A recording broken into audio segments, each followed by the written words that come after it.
শুধু গান নয়, গানের গল্প। সে ডানা মেলে উড়ে যায় অল্প অল্প একদিন, প্রতিদিন একদিন প্রতিদিন।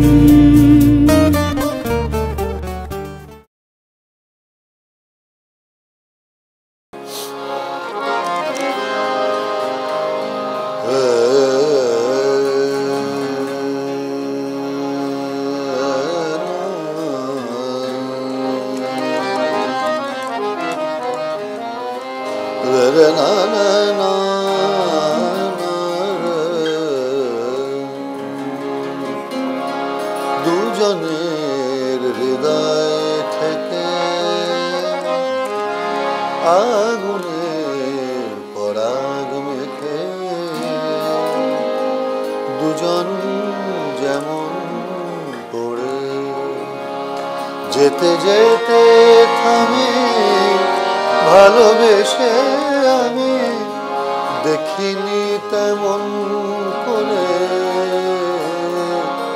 আগুন যেমন পড়ে। একদিন এসপ্ল্যানেড থেকে শ্যামবাজারে ফিরছি, মেট্রো স্টেশনে। ট্রেন আসতে একটু দেরি আছে, তখনও মেট্রো বোধহয় এত আধুনিক হয়নি, কিন্তু হঠাৎ একটা গান বাজছে এবং গানটা ওখানে ডিসপ্লে হচ্ছে, তখন ডিসপ্লে হতো। আমি গানটা শুনতে গিয়ে দাঁড়িয়ে গেলাম। গানটা অদ্ভুতভাবে আমাকে একটা অ্যাট্রাক্ট করলো। গানটা নামও আমি বলবো না এক্ষুনি, কিন্তু গানের একটা অদ্ভুত লাইন ছিল, একটা ক্রস লাইন।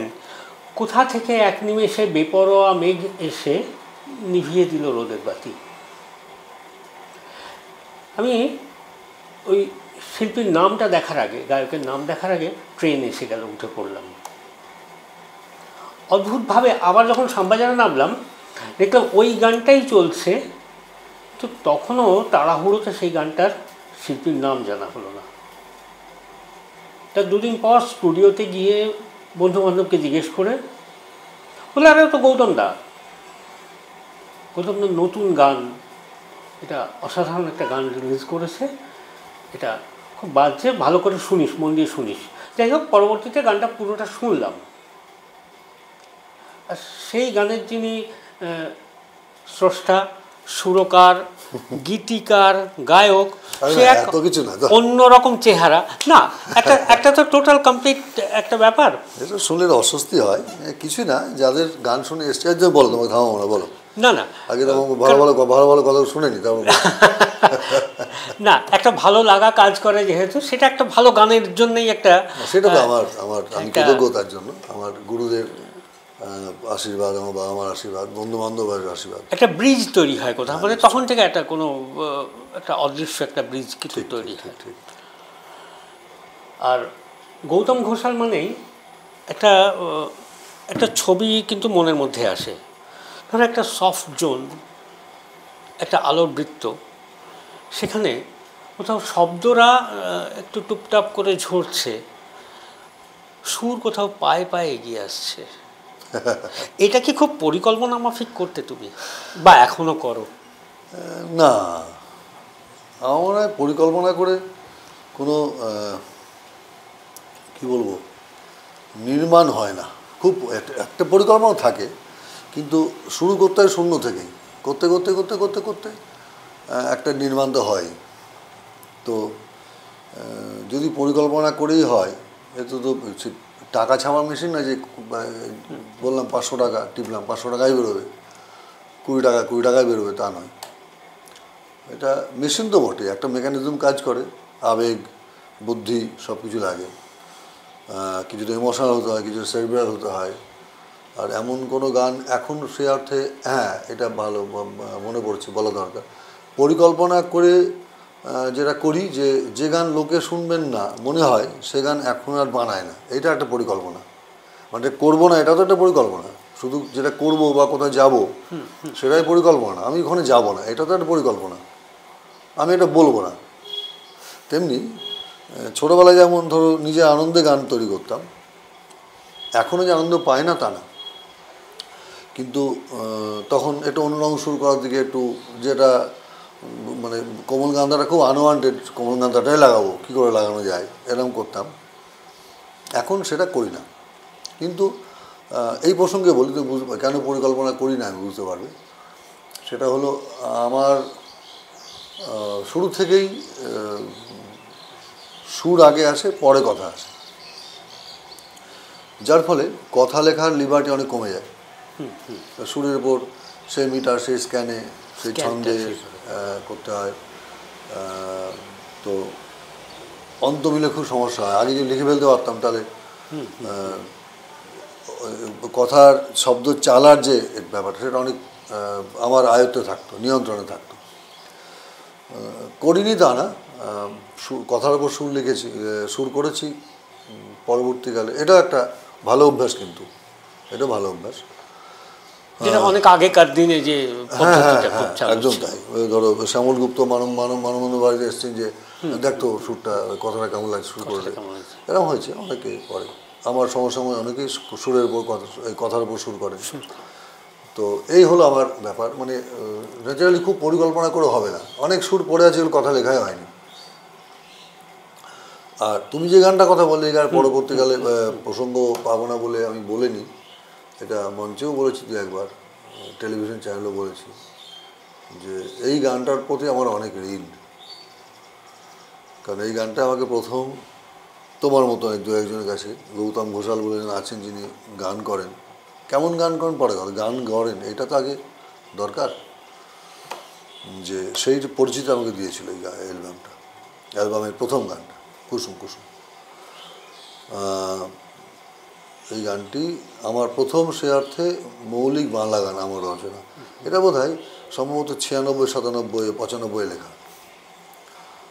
তার আগে আমি যেহেতু ছোটোবেলা থেকে ক্লাসিক্যাল গান বানা শিখেছি, এবং যখন কুসুম কুসুম তৈরি করি তখন আমি রীতিমতো খেয়াল পারফর্ম করি, খেয়াল গাই আমি ছোটোখাটো সার্কেলে, মিউজিক সার্কেলে, ক্লাসিক্যাল যে সমস্ত অনুষ্ঠান হতো, ঘরোয়া বা একটু ঘরোয়ার থেকে বাইরে বড় একটু।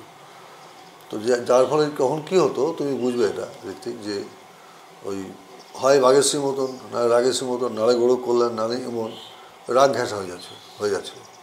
রাগটাই তখন ডমিনেট করছে। হ্যাঁ, রাগের বাইরে বেরোতে পারতাম না। অথচ আমি কিন্তু কিশোর কুমার অন্ধভক্ত। আমি যদি অন্ধ বলো, আমি দেখতে পাই না কিছু খারাপ ওনার, ওই একটা মানুষ আছে, উত্তম কুমার, অমিতাভ বচ্চন আর কিশোর কুমার, এই তিনজন মানুষ আমার পুরুষ আর কি।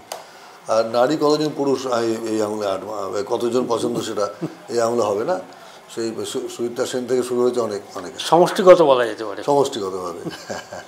তারপরে আমার মা আছেন, আমার বান্ধবীরা আছেন, ভালো ভালো দিদিরা আছেন, সবাই মজা করে বললাম, যাদের পছন্দ করি, শ্রদ্ধা করি।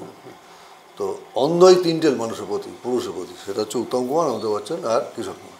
যাই হোক, তা আমি ওই প্রতীক, আমার বন্ধু যিনি, যে আমার মধ্যে নেই, অসম্ভব ভালোবাসতো আমাকে, আমাদের খুব ভালো পারিবারিক সম্পর্ক ছিল প্রায় অনেকটাই। প্রতীকও খুব গুণী একটি ছেলে ছিল। প্রতীক আমাকে খুব ইন্সপায়ার করে। তখন আমাকে কেউ পাড়ার লোকই চিনতো না, আমি কলকাতার লোক নই তো।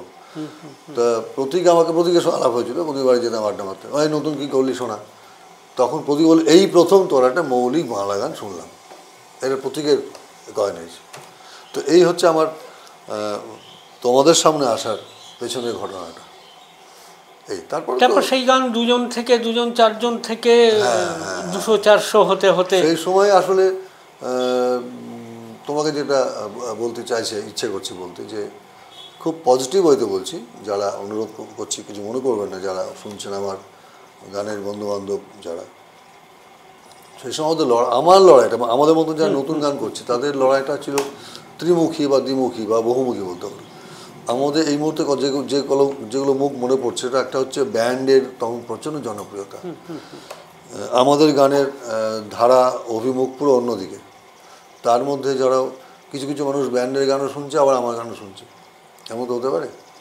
তার আগে জীবনমুখীটা এস্টাবলিশ, জীবনমুখী একটা মুখ, এই তার সঙ্গে অলরেডি জীবনমুখী যারা, ওই শব্দচয়নটায় অবশ্য অনেকেই ওনারা নিজেরাই পছন্দ করে না যারা গান করেন, তবুও বলছি বোঝাবার সুবিধার জন্য বলছি।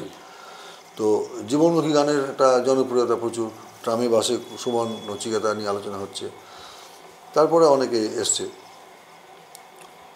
আর একটা হচ্ছে রিমেক গান, পুরনো মানে কণ্ঠী শিল্পীদের তখন কিন্তু বাজার কমে গেছে অনেকটা, কিন্তু রিমেক গান, বাংলা গানের তো আমাদের প্রচুর শ্রদ্ধা শিল্পী, অসম্ভব গুণী মানুষ, তারা কোনো কারণে হয়তো নতুন গান হচ্ছে না, রিমেক করছেন। তো এই ওদের 3 রকম গানের কথা বললাম, রিমেক গান, একটা জীবনমুখী গান, একটা ব্যান্ডের গান, তার সঙ্গে নতুন, একদম নতুন কণ্ঠ, নতুন কথা, নতুন সুর।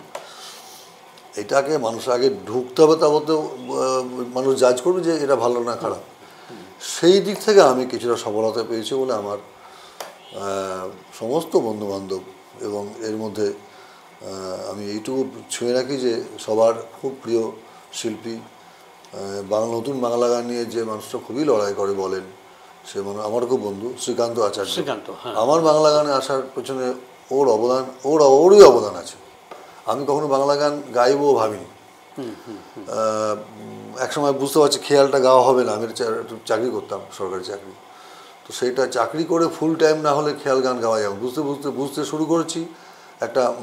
একটা পা এই নৌকায়, একটা পা এই নৌকায়, কোনো নৌকোতেই দুটো পা রাখতে পারছি। সেই সময় শ্রীকান্ত আমাকে, সে যদি তুমি সময় সুযোগ দাও, পরে কোনো প্রসঙ্গে বলবো আজকে এই ইন্টারভিউতেই, এটা বোধহয় কেউ করবে না, কোনো একটা পুরুষ আর্টিস্ট, কন্টেম্পোরারি, আমরা অলমোস্ট সমবয়সী, তো সেখানে আমি জানতামই না কোন কোম্পানি, ও আমার ডেমো চেয়েছিল, ডেমোটা দিয়ে ওই জমা দিয়েছিল কোথাতে, তারপর 6-7 মাস পরে কোম্পানি থেকে ফোন যে কসমিক হারমোনি যে আপনাদের অ্যালবাম আমি করবো। এই মেঘ পাখি বেরোলো, এবং প্রতিদিন আমাকে স্টুডিওতে গিয়ে ডাবিং করিয়েছে, মিক্সিংয়ের দিনে গিয়েছে। এটা সবার জানা উচিত যে না, অবশ্যই এটা আমি বলে খুব আনন্দ পাই, তৃপ্তি পাই। নিশ্চয়ই নিশ্চয়ই নিশ্চয়ই, কৃতজ্ঞতা প্রকাশের মধ্যে একটা শান্তি আছে। না নিশ্চয়ই, আর এই খুব কঠিন সময় দাঁড়িয়ে, এবং এটা একদম তাই, এটা মানে যারা ভবিষ্যৎ প্রজন্ম বা এই প্রজন্মে যারা গাইতে আসছে তাদের কাছেও এটা খুব শিক্ষণীয়। অবশ্যই শিক্ষণীয়। আমরা যে শুধু সবাই যে চতুর, সবাই যে নিজেরটা বুঝি তা নয়, না না না না, অনেকেই অন্যের জন্য ভাবেন, এবং বেসিক্যালি ও করেছে কিন্তু ব্যাপারটা সঙ্গীতকে ভালোবেসে। একদম তাই, একদমই তাই, একদমই তাই। সেখানে গৌতম ঘোষালের জায়গায় অন্য কেউ আসতে পারতো হয়তো। একদমই তাই। শ্রুতিনন্দন, আমি তো গান শেখাচ্ছি শ্রুতিনন্দনে, তো ও বোধহয় কোনো কাজে শ্রুতিনন্দন গেছিলো, ও তখন সেলিমপুরে থাকতো, শ্রীকান্ত, আমি থাকতাম সন্তোষপুরে। তো ওর মারুতি ভ্যানে করে ফিরছি, তা আনাসরণ রোডের মুখে ওর চলো চা খায় একটু, তো ওর বোধহয় ড্রাইভার চা এনে দিল, তো আমরা চা খাচ্ছি বসে। তো ও জানতো, আর ওর সঙ্গে আলাপটা আমার গুরুমা পুত্র বিক্রম ঘোষ, ওর বন্ধু ছিল, তো ওইখানে যে গান শিখতে, সেখানে ওর সঙ্গে আমার আলাপ একটা অনুষ্ঠানের সূত্রে। তারপর বিভিন্ন জায়গায় দেখা টাকা, তখন তার ওই ল্যান্ডলাইন ফোন নামে জানতাম। যাই হোক, তো ও জানতো আমি শ্যুট ট্যুর করি, গান গাই, আধুনিক গান গাই। ও কী করছো? আমি যে এই তো করছো। কী গান বানালে? আমি বানিয়েছি বেশ কিছু গান বানানো রয়েছে। কী গান নিয়ে কী করবে তুমি? আমি যাই না, রেকর্ড করো। আমি রেকর্ড কী করতে হয় তাই যায় না, মানে কোন কোম্পানির কী অ্যাপ্রোচ করবো আমি সত্যি জানতাম না। তো বললো ধর, তোমাকে ভাবতাম, তুমি 4টে গান ডেমো করার, ডেমো কী সেটাও জানি না। বলে হারমোনিয়াম, তবলা, গিটার নিয়ে যে কোনো স্টুডিও থেকে গিয়ে দাও আমাকে 4টে গান। তো সঞ্জয় আছে, বাপি আর কি, সঞ্জয় দাস গিটারিস্ট, ওকে বললাম, বলো ঠিক আছে, নিয়ে পূজা স্টুডিও ওই বুক করে দিল, ওই মেনকা সিনেমার তলায় স্টুডিও, হ্যাঁ লেকের পারে। তো ওতে বুবাই কিবোর্ড, আমি আর আমার সঙ্গে তলবাজে বিশ্বজিৎ দে, ও বুবাইকে ডেকে নিল, ও আমি 4টে গান করলাম, তখন কুসুম ছিল এটা। তো আমি তখন শ্রীকান্তর বাড়িতে, শ্রীকান্তর মা আমার মাসিমার হাতে দিয়ে এলাম, বাড়িতেও ছিল না। তার 7-8 মাস পরে আমি তো আবার খোঁজও নিইনি, ও কিছু বলেনি, কারণ আমার ওই স্বভাবটাই নেই যে কী হলো। চাইতাম একটা রেকর্ড বেরোক, সবাই বেরোচ্ছে, তো তার জন্য যে খুব একটা ছুটতাম বা ছটপট করছি এরকম নয়। 6-7 মাস পর আমাকে এক ভদ্রলোক যোগাযোগ করলেন, তার নাম সুমন চট্টোপাধ্যায়, আমাদের সুমন, কসমিক মিউজিক করবো, আমরা আপনার অ্যালবাম করবো, আপনি এতকাল কোথায় ছিলেন মশাই, এলি নাম করে গেল, আপনি কী করছেন ঘরে বসে, এরকম ফোন করে বলছে। আমি গান গাইছি, রেয়াজ করছি। তারপর জয় হলো, নিয়ে ওরা গান সিলেকশন হলো, 4টে গান ছিল, তার মধ্যে একটা গান করলাম না, আরও কিছু গান ছিল, সেগুলো শোনালাম। 8টা গানে অ্যালবাম বেরোলে, প্রত্যেকটা গান অডিও 1-এ গিয়ে শ্রীকান্ত আমাকে, অডিও 2-তে শ্রীকান্ত আমাকে ডাবিং করিয়েছে প্রতিদিন, মিক্সিংয়ের দিনে গেছে। তো এই আর কি, মানে এইভাবে আমার বাংলা গানে জগতে আসা। তো যেটা বলছিলাম যে কৃতজ্ঞতা কথা, মানে কৃতজ্ঞতা প্রকাশ করতে পারলে অদ্ভুত একটা প্রশান্তি, ভেতরটা হালকা হয়।